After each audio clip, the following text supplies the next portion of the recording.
Question of reality.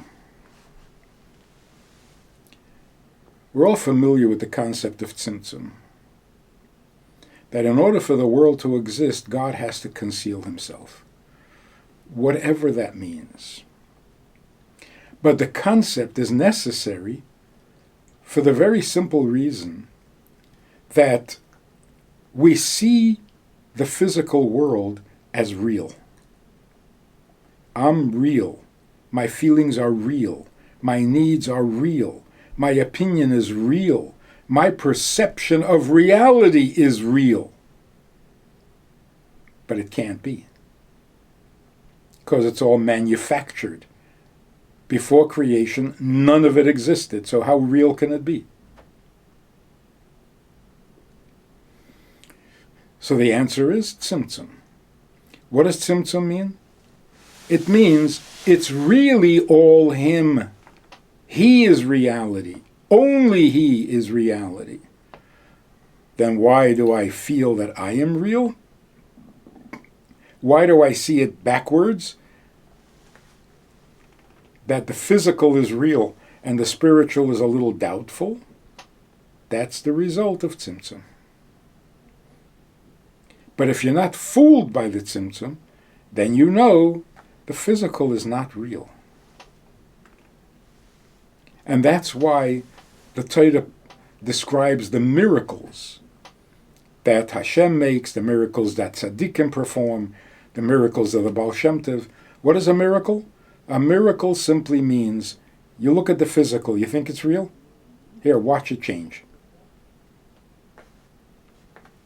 You think it's water, all of a sudden it's blood. You think water flows, all of a sudden it's standing still.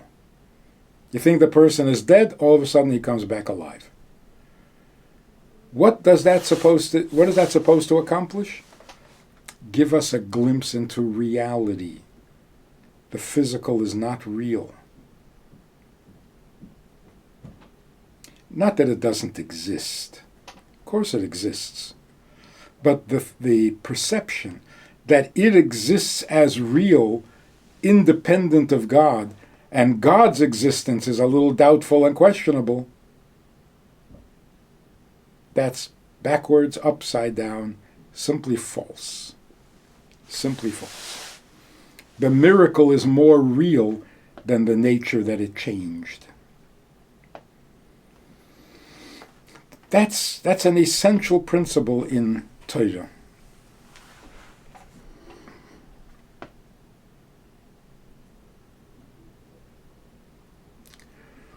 Let's talk about mitzvahs for a moment. Where do mitzvahs come from? Kitzur Shulchan Aruch? What makes a mitzvah a mitzvah? What is a mitzvah? Of course, the answer is a mitzvah is Ratzon Hashem. Something that Hashem wants. That's a mitzvah. That which Hashem does not want is a sin. When did this happen? When and where did Hashem decide what he wants and what he doesn't want, what he likes and what he doesn't like?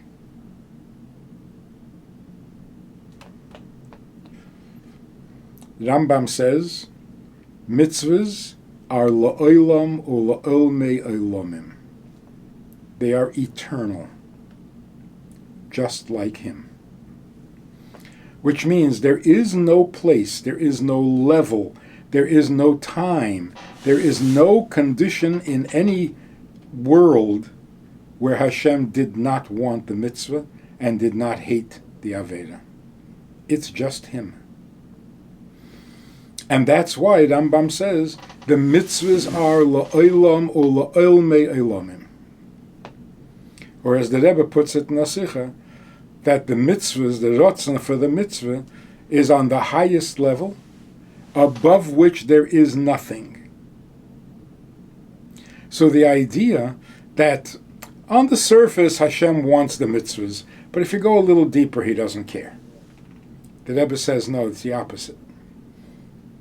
The deeper you go, the more he cares. because this is really him. So mitzvahs never started. There was never a time when mitzvahs didn't exist, just like there was never a time that Hashem didn't exist. In fact, that's what it means, Torah is emes. You ever wonder what that means? What do you mean? Moshe emes v'Torah emes. What does that mean? That Moshe didn't lie? Emes means honest? No. There are many things that are honest, but they're not emes. Why? Because they're temporary. Emes means that which must be. That which cannot not exist. And there are only two things that we know of, and that is the neshama of a Jew, the nefesh, which is a chelek elokah mimal, and Torah and mitzvahs. They always existed, they can't not exist. Therefore, they are emes. And because they always existed, then logically, they will always exist. La'olam or la'olmei olamim. So, what does it mean, mitzvahs beteles la'osed love? If you take that literally, you're an apikodos. You're denying the emes of Torah. And that's why Rambam makes it an ikr of the Yud Gimel Ikrim that HaTorah Hazeis loy tehei muchlefes. Why is it so important to think, to believe, that the Torah will never change? If Hashem wants to change it, why not? He decided that he wants you to put on tefillin. Tomorrow he can decide that he wants you to do something else. Why not? It's his will. Can't he change it whenever he wants? And if you say, yes, he can change it, then you have no idea what a mitzvah is. And you are denying one of the Yud Gimel Ikrim.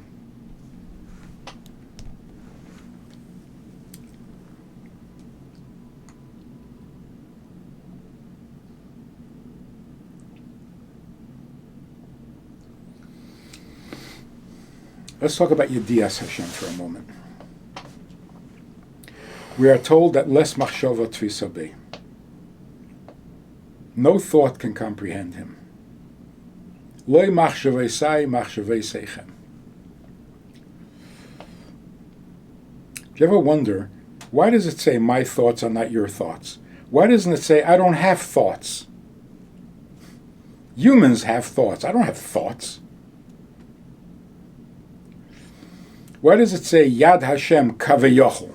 Just don't say Yad Hashem because he doesn't have a Yad. So you call it a Yad and then you say, no, well, no, it's not a Yad.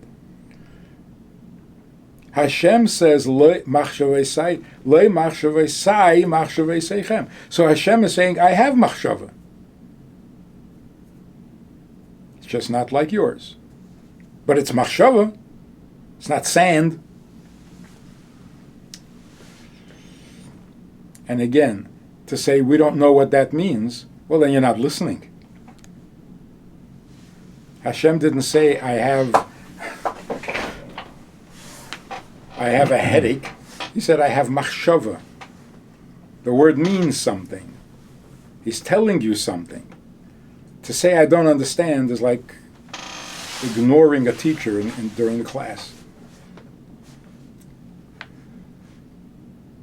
So what does it mean? Les machshava tfisa beh. If you know anything about Torah, if you know anything about Judaism, you know that Torah changes the rules of nature. Vayered Hashem al Har Sinai. He broke all the rules of nature. Hashem belongs in Shamayim, not on Har Sinai. And Moshe Olo El Ha'olikim, that breaks all the laws of nature. Human beings don't belong in heaven.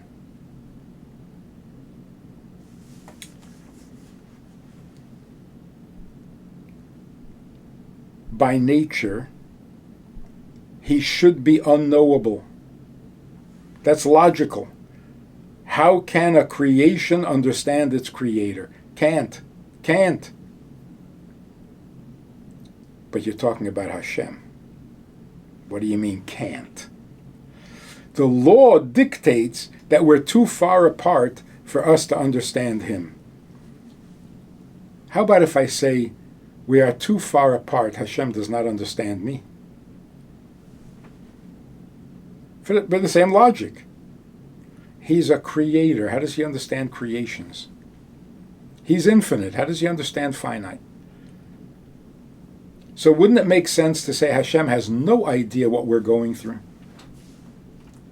Come on, it's logical. But you wouldn't buy it for a second. You would say, come on, Hashem knows everything. Everything?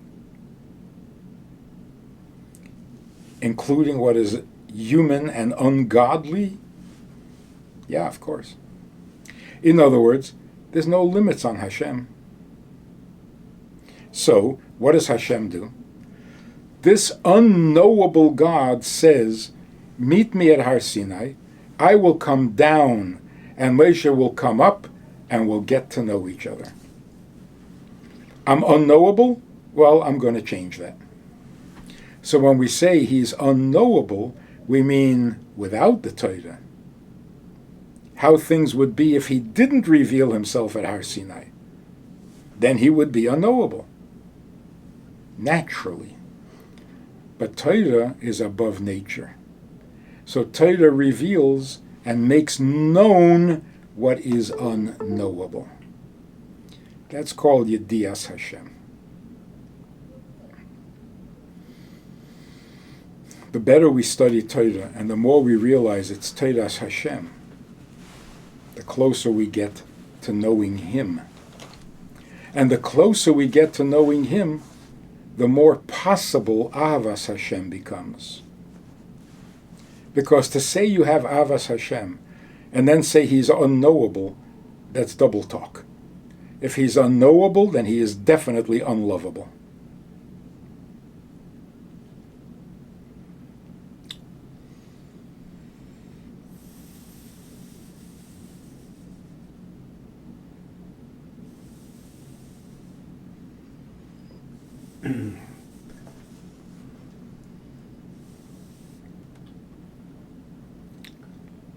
Isn't it enough to just believe what Hashem says and just obey?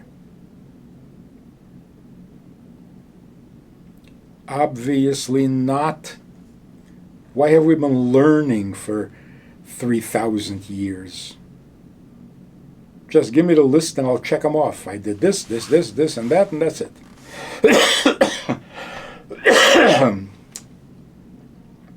What is the whole Gemara? What are the machlekes of Abaye and Rava?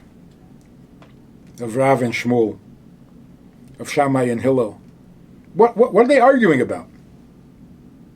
They're arguing about him. Him. How does he prefer we do the mitzvah? 8 candles the first night of Hanukkah? Or 1 candle? We're not arguing about Hanukkah.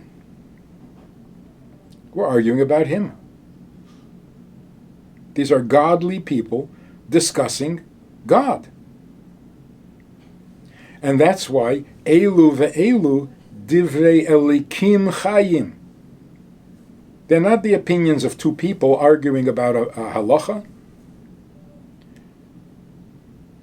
Each one is expressing an opinion of elikim chayim. Divrei elikim. If you don't see it that way, then you're learning the wrong Torah. In fact, what does it mean that the Churban happened, the Beis HaMikdash was destroyed because lo berchu b'Torah tchila. They didn't make the bracha of Limud HaTorah, the bracha for Limud HaTorah before they learned. For this you destroy? Churban HaBayis doesn't just mean the house. It means a huge amount of Jewish suffering. Why? Because they didn't make a bracha.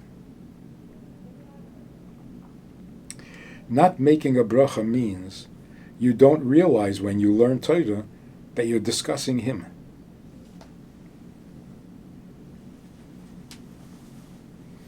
In fact, how do you understand Torah loy b'shamayim hi? Ein mashgichem b'baskel. The Eibishter says, this is what I think, and you say, no, it's none of your business. We decide. What does the Eibishter say?